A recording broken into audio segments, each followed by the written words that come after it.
Bienvenidos a una nueva entrevista del domingo en su canal Matao de Rapa Nui. Esta vez tenemos el privilegio de tener al maestro Roberto Bravo con Mahani TV acá en Toki, que nos abrieron la puerta de este hermoso lugar para conversar un poco sobre música, talento. Cuéntanos primero, maestro, ¿por qué vuelve a Rapa Nui? ¿Qué lo hace volver tantas veces acá? ¿Y cómo nace esta relación con Mahani? Bueno, nos vamos a remontar al año 93. 2. ¿Estás segura que era 92? Septiembre del 92. Yo siempre quería venir para acá. Por razones más allá de lo que yo puedo comprender, no era una cosa turística, obviamente. A pesar de que la isla tiene maravillas para ofrecer al turismo.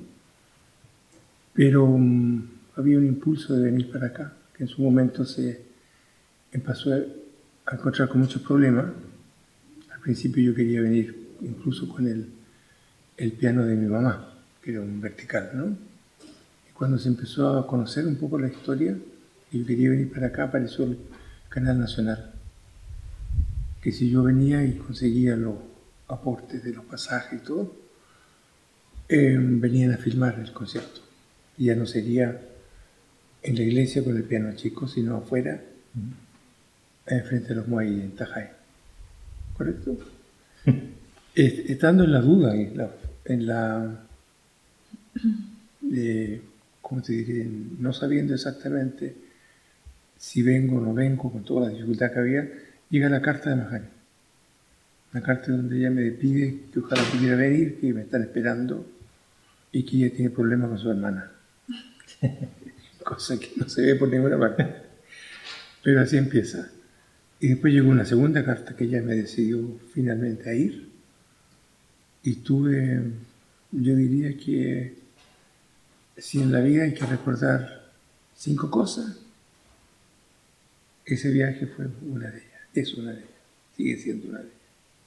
Siempre he dicho en público que, en privado por supuesto, de que haber conocido a Mahani y la isla, pegaditos, es de lo mejor que me ha pasado en la vida. Y una vida larga ya, o sea, ya va a ser los 40, casi los 80. Y tú preguntabas que la verdad que yo no alcancé a comentarte esto, sí te lo he dicho en algún minuto. Yo vengo a la isla pero en sueño.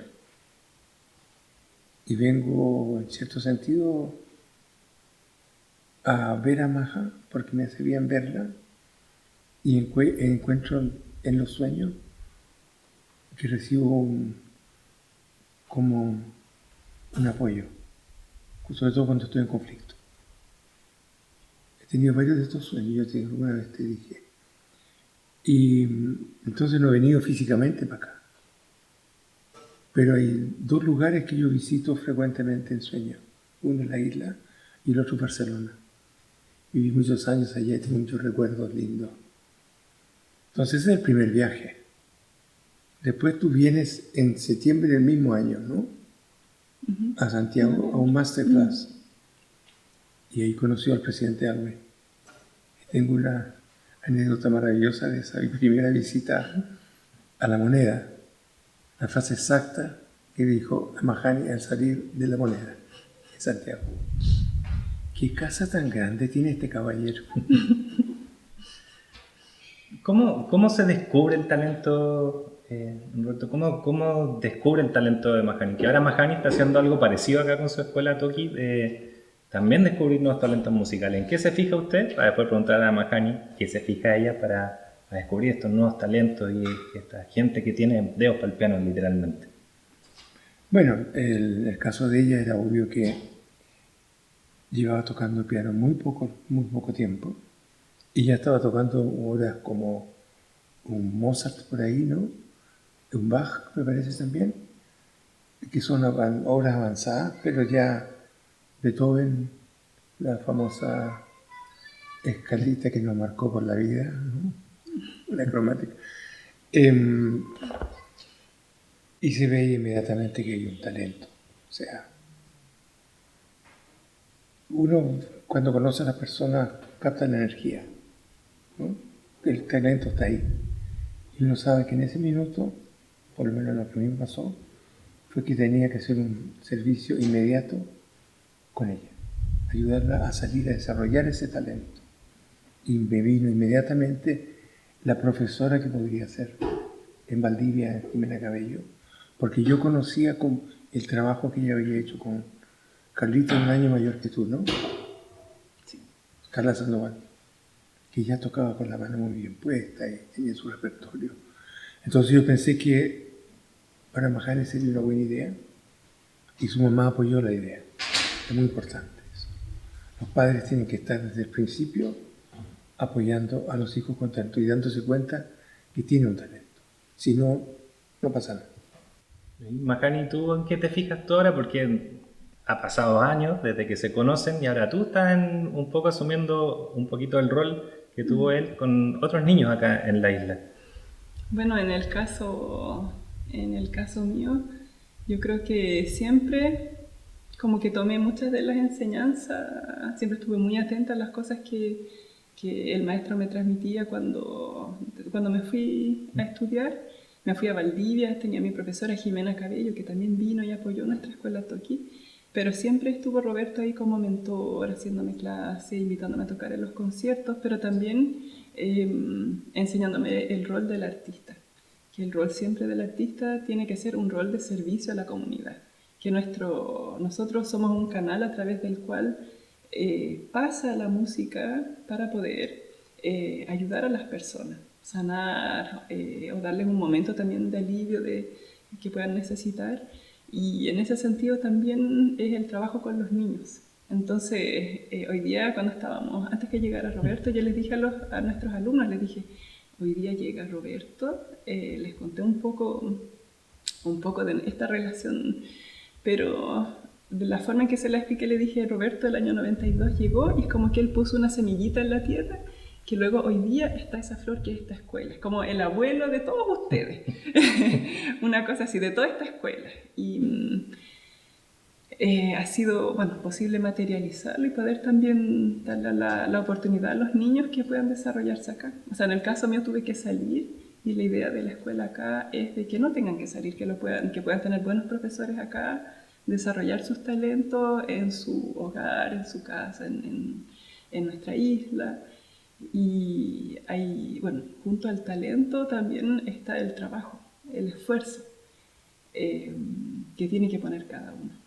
Porque aquí en la isla hay mucho talento, pero también está esa perseverancia que tiene que ir acompañando el talento para que realmente pueda dar sus frutos. Y eso también tiene que ver, como dice el maestro, con el apoyo que se recibe de las familias.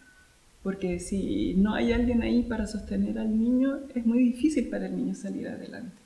Entonces, eso siempre es un llamado a que como padres, como tíos, como apoderados, estemos siempre ahí para poder mover y llevar a nuestros niños con el talento que sea que tengan. Acá hay muchos deportistas también, y niños que sueñan con distintas cosas, pero es importante que el adulto que está ahí para acompañarlos crea en ellos, los motive. Ahí, Majani, vienen cosas también muy interesantes este año en Toki, porque la escuela de música no solamente va a estar funcionando acá, va a salir a los colegios, va a hacer clases en los colegios para formar una especie de banda, una orquesta acá. ¿Me cuenta un poquito de eso? Porque no es un desafío menor. O sea, es un desafío súper grande, primero porque la escuela de por sí no es como que tiene un sponsor milagroso como algunos se imaginan, no es así. Es todo autogestión, buscar proyectos, postularlos, donaciones a goteos que llegan y como mucho trabajo para mantener lo que ya está. Pero nos pasa que los niños acá en la isla están creciendo, se están desarrollando y sentimos que tenemos mucho que entregarles a través de la música. Entonces encontramos un proyecto para este año y ojalá pueda continuar más adelante, y es poder llevar algunas clases a los colegios y hacer ojalá una gran orquesta de distintos colegios, todos juntos, tocar juntos, hacer música juntos. Uno es, vamos a integrar los instrumentos de viento, flauta traversa, oboe y fagot. Y vamos también a hacer instrumentos de cuerda, contrabajo, viola en los colegios y también iniciación al canto coral, tanto para niños como para adultos. Y eso después poder juntarlo y que realmente los niños puedan sentirse como uno, como somos todos una gran familia, acá en la isla y en el mundo. Pero es una oportunidad que tenemos para hacer lo que hacemos acá en Toki, que en Toki nosotros cuidamos, resguardamos la infancia, la adolescencia, que sea un lugar seguro y cuidado para los niños, que ellos puedan desarrollarse como seres, los seres maravillosos que son en este espacio seguro. Y esto con la música, que es lo que abre todos los canales también de sus emociones, de su parte espiritual, y eso llevarlo a los colegios para hacer este gran proyecto en conjunto. ¿Imaginó o pensó en algún minuto que iba a pasar toda esta revolución musical en la isla? Porque está la escuela, ya una realidad hace varios años, ahora se empieza a abrir al resto de los colegios, la música clásica está llegando gracias a estos proyectos, básicamente a todos los niños de la isla. Eso no sabía, pero te felicito porque yo creo que es lo que hay que hacer, seguir sembrando. Acotar algo muy bonito, y es que ahora, hace poco se graduó de cuarto medio uno de nuestros alumnos de la escuela y se va ahora él a Valdivia a estudiar piano con un fantástico profesor que está allá. Entonces tuvo la posibilidad de estudiar acá, terminar su ciclo y ahora poder dedicarse también y ser concertista, que es lo que él le gustaría hacer. Entonces es bonito ese ciclo. Aposta, sí, este ciclo. Sí, como él es muy talentoso. Yo lo escuché en Santiago y por supuesto lo voy a apoyar en todo lo que pueda, así que cuente conmigo. Miro se llama. ¿El apellido de él? Otus. Miro Otus. Otus. Para ir cerrando esta entrevista, agradecerle su tiempo. ¿Qué le podría decir a todos estos niños que ahora van a empezar, más allá de los que están en la escuela Toki, este año van a recibir los niños en los colegios también esta magia de la música clásica? ¿Qué le podría decir de qué puede esperar la familia, qué puede esperar Rapa Nui de esto que va a empezar a pasar el 2025?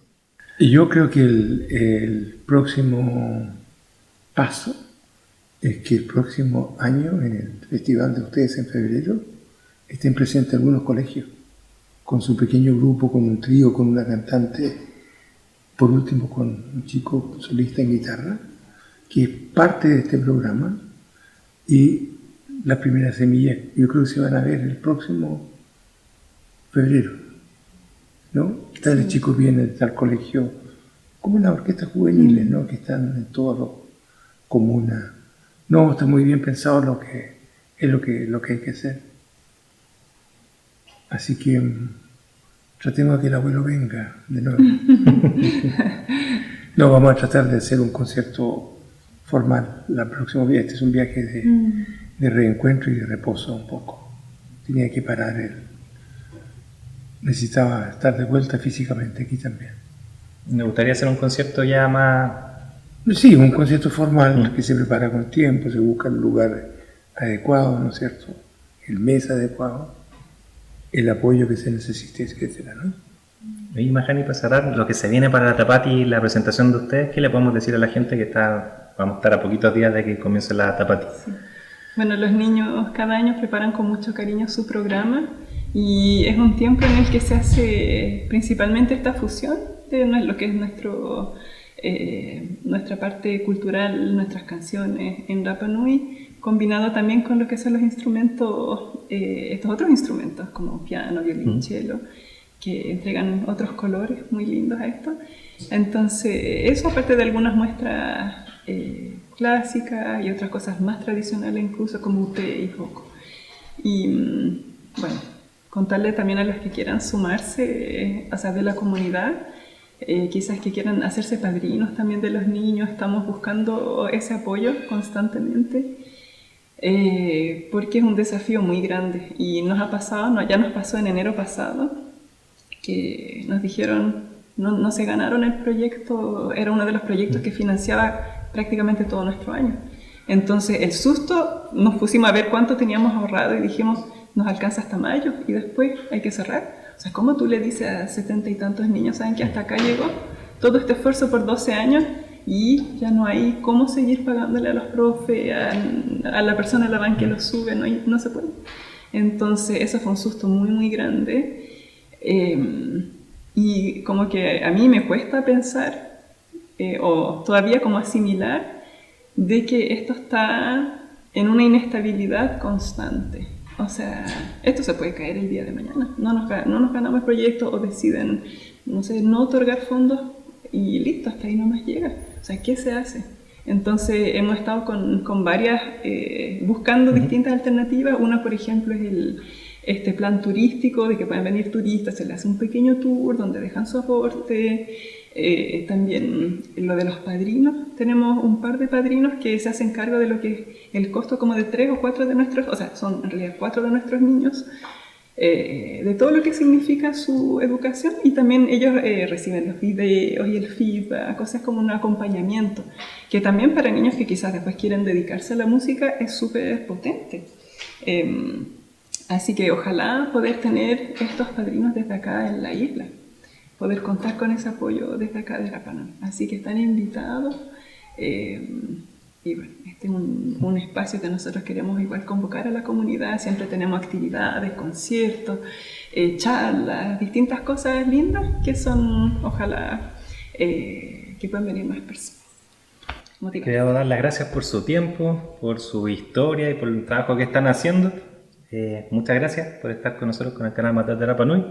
Y con eso ponemos fin a nuestra entrevista de día domingo. Que estén ustedes muy bien. Gracias. Yorana Maururu. Yorana Maururu.